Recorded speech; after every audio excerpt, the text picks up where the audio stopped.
Assalamu alaikum. Dietarët përmendin dy shkaqe se si njeriu të jetojë i lumtur. E para thon të di të mirën dhe të keqen. E kjo vllai im dhe motra ime nuk njihet vetëm se me anë të Kur'anit dhe Sunetit të Profetit alayhis salam.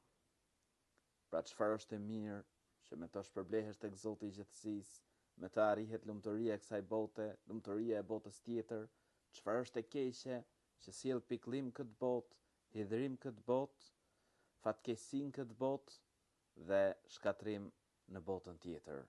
E këto Zoti i gjithësisë i qartëson në librin e tij, në Kur'anin famëlart.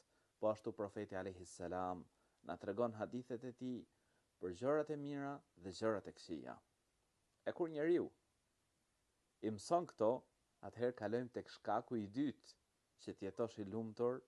Kur njeriu i mëson këto nga Kur'ani dhe Suneti i Profetit alayhis salam, atëherë shkaku i dytë është me u rujt prej të këqijave.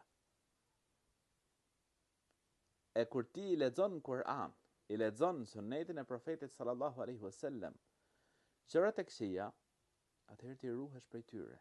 I lexon Kur'an punët e mira, adhurimin e Allahut të lartësuar, lexon Kur'an respektimin e prindërve, lexon për moralet e larta, lexon hadithet e Profetit sallallahu alaihi wasallam, atëherë ti vepron këto punë të mira, e nëse i vepron punë të mira, atëherë do të jetosh i lumtur në këtë botë. Dhe patjetër me lejen e Zotit gjithësisë, fiton lumturinë e përjetshme në botën tjetër.